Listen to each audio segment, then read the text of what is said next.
Nordistas, vous le savez, demain le Real Madrid affronte Benfica pour le match retour des barrages de Ligue des Champions. Et donc logiquement, Arbeloa a donné sa conférence de presse d'avant-match. Conférence de presse que je vais vous résumer dans cette vidéo et qu'on va essayer d'analyser ensemble. Mais juste avant, si vous ne voulez rien louper de tout ce qui se passe autour du Real Madrid, ça se passe ici, donc n'hésitez pas à vous abonner. Allez, on enchaîne. Pour commencer, Arbeloa suit le visage de l'équipe demain. Et il répond très similaire à celui de Lisbonne. C'est ce que je souhaite. Ce sera un match exceptionnel, une grande soirée de Ligue des Champions au Bernabéu, sachant l'importance des supporters dans ce genre de rencontre. Et notre objectif est clair, aller de l'avant et gagner.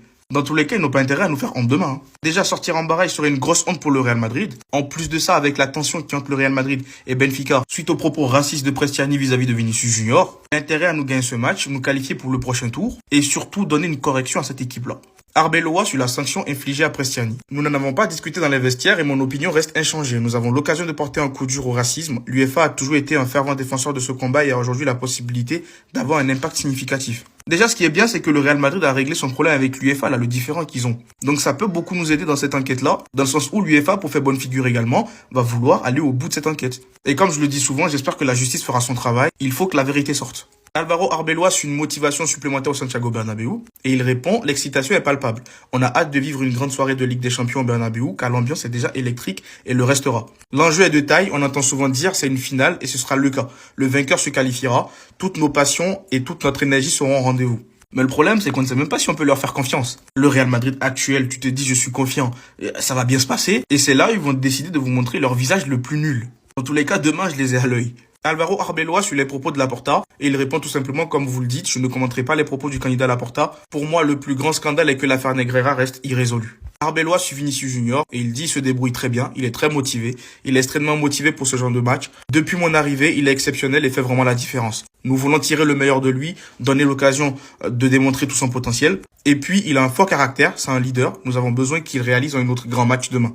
Dans tous les cas, s'il faut que tu continues à saucer Vinicius Junior pour qu'il nous sorte des masterclass, vas-y, ta carte blanche. Et pour terminer, Arbeloa suit Mbappé et il dit il est prêt à jouer demain et c'est le plus important pour nous et il sourit en plus. Cela fait plusieurs semaines, tout le monde le sait, mais je tiens à souligner ses efforts et son implication. Il essaie de nous aider sur le terrain, il peut faire basculer un match et les défenseurs savent qu'il peut décider du sort d'une rencontre à chaque action. Il est prêt pour demain et je suis sûr qu'il fera un excellent match. C'est bien beau de nous dire tout ça, mais décider du sort d'un match, ne pas être bon pendant 80 minutes et marquer un but à la 90e, je suis désolé. Quitte à faire ça, autant mettre quelqu'un qui pourra aider l'équipe à bien jouer dès le début du match, assurer la victoire dès le début du match, et puis voilà. C'est juste que Kylian, s'il n'est pas à 100%, et je sais pas ce qu'ils veulent nous cacher, s'il n'est pas à 100%, mettez-le sur le banc tout simplement, laissez-le se reposer, et s'il est à 100%, on va bien lui taper dessus s'il fait pas des bons matchs, je suis désolé.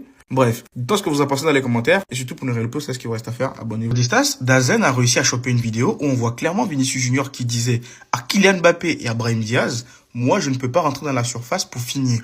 Et on voit clairement dans la vidéo, à un moment donné, il s'adresse à Kylian et il lui dit clairement, va dans la surface, fais l'appel. Et en fait, Kylian, c'est ce qui est chiant avec lui. Pendant 1-2 semaines, il va nous faire miroiter un faux pressing, des appels de temps en temps, tout ça pour que quelques jours après, il retourne dans ses travers. Et moi, à ce stade, je ne pourrais plus le défendre. Parce que moi, j'ai essayé de me mettre à sa place, parce que je trouve qu'il y en a qui abusent un peu du bail. Mais je vous demande pardon. Moi, l'histoire de ce mec-là, je ne mets plus ma bouche dedans. Parce que je sens que je vais finir par y laisser mes salives.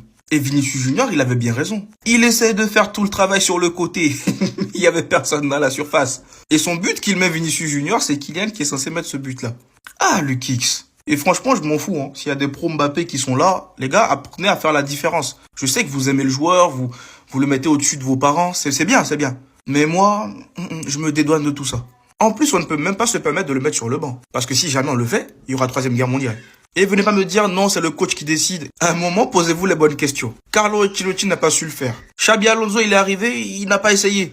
Arbeloa qui vient encore, il fait pas. Et vous pensez que dans son contrat, il n'a pas négocié un truc où c'est lui qui peut décider ou qui... En tout cas, bref. N'empêche, à la fin de tout ça, on sait qu'il est là pour un bon moment. Je ne vais quand même pas rentrer dans le jeu de ceux qui vont commencer à dire ouais, faut le foutre dehors parce que dans tous les cas, il n'ira pas dehors. J'ose juste espérer qu'il arrive un jour à jouer avec Vinicius Junior. Et surtout, qu'il y ait un entraîneur ou quelqu'un qui le fasse se remettre en question par rapport à ses déplacements. Parce que oui, les buts, il va en mettre. Ne vous inquiétez pas, même tu le mets milieu de terrain, des buts, il va en mettre. Maintenant, on attend l'apport dans le jeu. L'apport dans le jeu. Je l'aurais dit, moi ma bouche, vous ne verrez plus dans cette histoire. J'ai une question. Est-ce que vous gardez Rudiger au Real Madrid une saison supplémentaire ou pas? C'est une question que je me pose depuis quelques jours. Parce qu'on a vu son retour. Certes, il n'a joué qu'un match ou 2 matchs grand maximum, mais j'ai l'impression que la blessure qu'il avait, elle est en train de passer. Il fait des courses, il fait des mouvements qu'il ne faisait plus avant quand il était blessé. Donc en soi, je me dis, si on arrive à le récupérer à 100% et que son corps arrive à suivre, pourquoi on ne le garderait pas une saison de plus? Je sais que des fois, il fait le fou. Mais en soi, ça reste un défenseur très expérimenté. Sans oublier que derrière, on ne sait même pas si le Real Madrid vont pouvoir recruter un défenseur d'expérience ou pas. Dina Hussein, Raúl Asensio, c'est trop jeune. Il faut un peu d'expérience. Militao, on ne sait pas ce que ça va donner parce qu'à chaque fois qu'il revient, il y a toujours une rechute. Donc Militao, je ne sais pas si je peux faire confiance ou pas. David Alaba, apparemment, selon Fabrizio Romano, c'est quasi sûr qu'il va partir. Donc finalement, est-ce que Rudiger, tu ne le garderais pas une saison de plus? Mais n'empêche, derrière, tu peux quand même ramener un gros défenseur, hein, parce que tu vas libérer les 22 millions d'euros par mois que touche David Alaba. Donc il y aura quand même de la place. Mais bon, on va pas se précipiter. On va attendre de voir d'ici la fin de saison comment ça se passe tout ça. Dites-moi, vous, dans les commentaires, vous en pensez quoi? Est-ce que vous gardez Rudiger ou pas? Et surtout, pour ne rien louper, vous savez ce qu'il vous reste à faire. Abonnez-vous. Je dis ça, je ne sais pas si vous vous rappelez, mais Benfica avait porté plainte contre Federico Valverde pour violence sur cette action-là. Je le répète, ils avaient porté plainte pour violence. Et ben, vous savez quoi? L'UEFA a rejeté la plainte de Benfica contre Valverde pour comportement violent sur cette action. C'est bien fait pour vous. Donc en fait, vous avez cru que vous aurez pu porter plainte pour tout et n'importe quoi. L'autre bonne nouvelle, c'est que ce fou-là, il sera pas là pour le match retour. Ça fait du bien. Après, je me dis, ils auraient quand même dû le laisser venir vite fait. Pour tester vite fait ce que les supporters madrilènes lui auraient réservé. Parce que là, le suspendre un match, vous lui avez épargné quelque chose. Vous l'avez sauvé là. Il aurait débarqué au Bernabéu, ça lui aurait chauffé les fesses. Il aurait compris que la vie, c'est pas comme ça. Et le pire, c'est que j'ai appris que son entourage de lui voulait porter plainte contre Vinicius et Kylian pour diffamation. Mais en fait... Seigneur. Mais sinon, qu'il soit là ou pas, là, match retour, Santiago Bernabéu, j'espère que les supporters madrilènes vont bien siffler. Ils vont copieusement siffler Benfica. Sifflez-les, mettez des banderoles. Ils doivent être dégoûtés de ce match. Et par-dessus tout, faudra les taper. Faudra les corriger. Mais le problème, c'est que nos joueurs, on sait pas, quoi. Ah les gars, laissez tomber. Bonjour chers madridistas. Alors on y va pour les infos du jour aujourd'hui parce qu'il y a pas mal de choses à dire. Vamos! On commence cette actu avec la désignation de l'arbitre qui va diriger la rencontre de demain avec des champions du Real Madrid. L'UEFA a désigné Slavko Vincic pour arbitrer le match retour des barrages de la Ligue des Champions entre le Real Madrid et Benfica.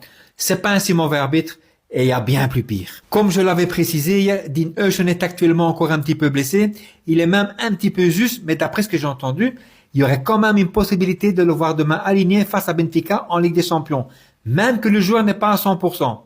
Entre nous les amis, je préfère le voir aligné qu'on met à la place Asensio. J'aime beaucoup Asensio, mais après les bourdes qu'il a fait face à Osasuna, pour l'instant, je n'ai plus du tout confiance en lui. Pour Rodrigo, comme j'avais dit hier également, le joueur n'est encore pas du tout prêt pour la rencontre face à Benfica en Ligue des Champions. Par contre, d'après Mario Cortejana, le joueur sera bien disponible pour la prochaine rencontre de Ligue espagnole face à Getafe. Donc, il prend son temps. Le Real Madrid considère Trent comme un joueur capable de changer le cours d'un match. Le club a travaillé dur avec le joueur suite à ses blessures. C'est vrai qu'il a quand même connu pas mal de blessures depuis qu'il est joueur du Real Madrid. L'équipe d'analyse a souligné son importance capitale pour l'équipe. Je suis d'accord avec les analystes. Trent peut donner une passe avec une précision hors du commun.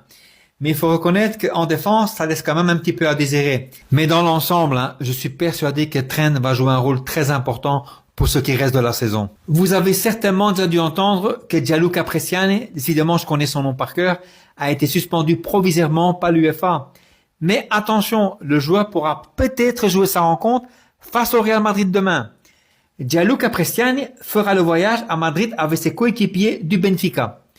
Il sera intégré au groupe si l'appel du club portugais auprès de l'UEFA est accepté. Petite anecdote, le joueur voudrait également déposer une plainte contre Vinicius et Kylian Mbappé auprès de la FIFA, auprès de l'UEFA et auprès de la justice portugaise.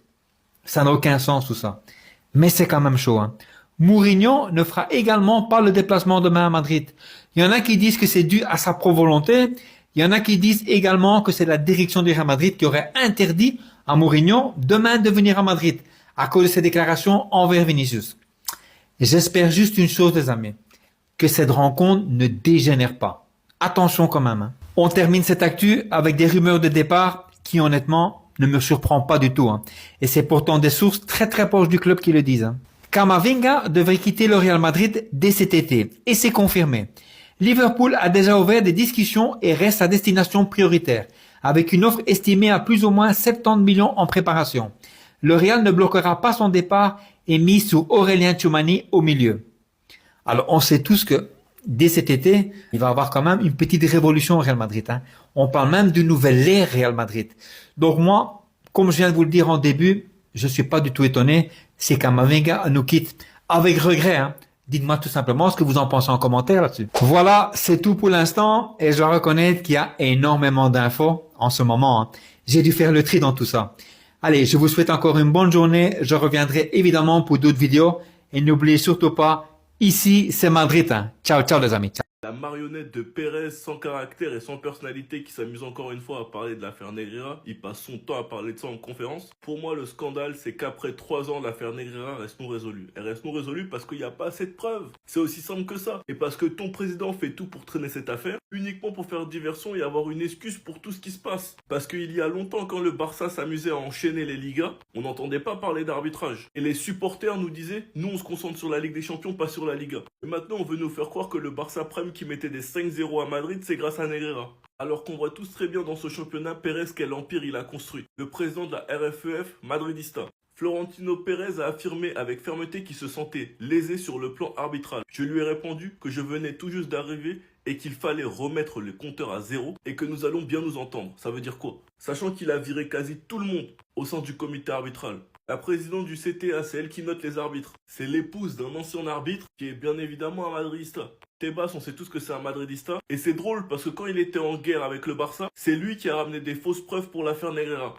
C'est lui aujourd'hui qui se dédouane en disant il est évident que le Barça n'a pas acheté les arbitres, contrairement à ce qu'on raconte. Mais c'est drôle parce qu'il y a quelques années, c'est lui qui avait fourni les fausses preuves. Maintenant qu'il est en clash avec Madrid, il dit l'inverse. Sans parler de Fernando Morentes, membre de la commission analyse des décisions arbitrales au sein du comité des arbitres. En tant que supporter du Real Madrid, j'aime les grands joueurs comme Vinicius Mbappé. En bref, il raconte sa vie et c'est quoi encore? Un madridista. Et bizarrement, comme par magie, Barcelone est l'équipe la plus touchée par les erreurs de la VAR cette saison, 10 erreurs. Mais bon, on veut nous faire croire qu'on est parano. Laporta déclare que le dossier aurait dû être clos depuis longtemps, mais sa poursuite présente des intérêts. L'enquête est prolongée de 6 mois en raison du manque de preuves. Il existe un intérêt à perpétuer ce problème afin de justifier un discours qui n'a aucun fondement dans la réalité. Quand il sera officiellement clôturé, on va rire et on verra ce sera quoi vos excuses. Et si Tebas se dédouane, c'est pour une bonne raison.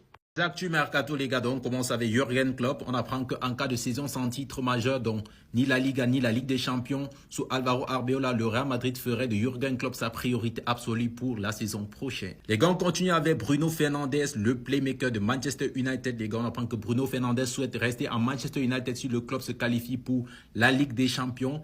Actuellement, Manchester United est sur une bonne lancée, les gars. Déjà qu'ils ont gagné ce soir une fois de plus contre Everton 1-0. On continue, les gars, avec Lamine Yamal et les déclarations de Jean Laporta, le président du FC Barcelone. Donc, il a dit, quand le PSG nous a proposé 250 millions d'euros pour Lamine Yamal à 17 ans, certains nous prenaient pour des fous d'avoir refusé, les gars. Ils ont eu raison parce que Lamine Yamal, c'est l'un des joueurs les plus importants de ce collectif. On continue, les gars, avec Malik Fofana, donc le jeune joueur de l'Olympique Lyonnais. On apprend que le Barça hésite entre Rashford et Malik Fofana. Le FC Barcelone hésite à lever l'option de Marcus Rashford à 30 millions d'euros.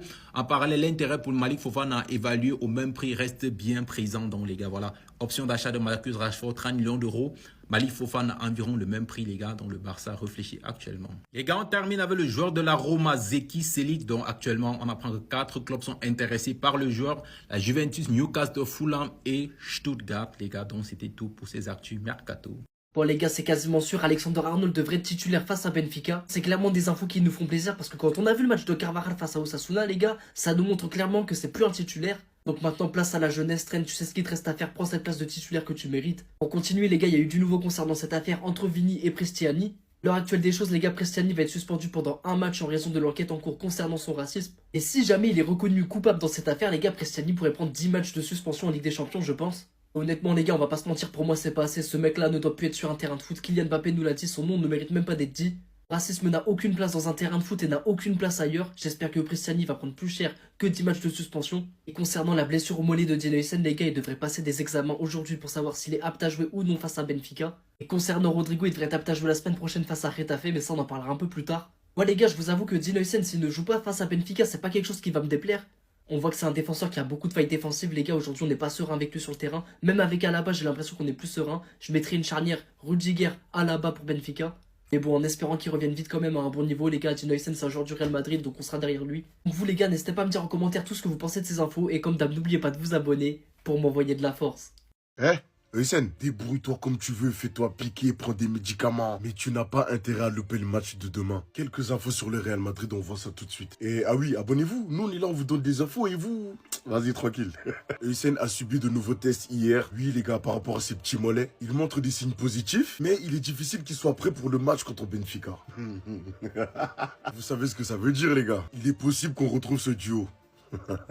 Faut que je trouve un nom à ces deux-là. Les crazy, les fous. Quand je vois ce tandem-là, les premiers mots qui me viennent à l'esprit, c'est États-Unis. Coupe du monde des clubs. Paris Saint-Germain. Ce qu'ils nous ont proposé ce jour-là. MDR. Courtois. Prépare tes gants, t'en auras besoin. Bresciani va faire le voyage à Madrid avec Benfica malgré sa suspension. Je suis bloqué entre deux choses, les gars. Est-ce qu'on doit lui faire sa fête au Bernabeu, lui préparer un tifo de ouf, à un point où quand il va rentrer chez lui, il va faire des cauchemars, ou au contraire, ne même pas le calculer, l'ignorer complètement, lui montrer, leur montrer que le Real Madrid, c'est la classe, la noblesse, que ce genre d'énergumènes, nous, on les voit comme des petits trucs sans importance. Dites-moi, les gars, qu'est-ce qu'on doit faire?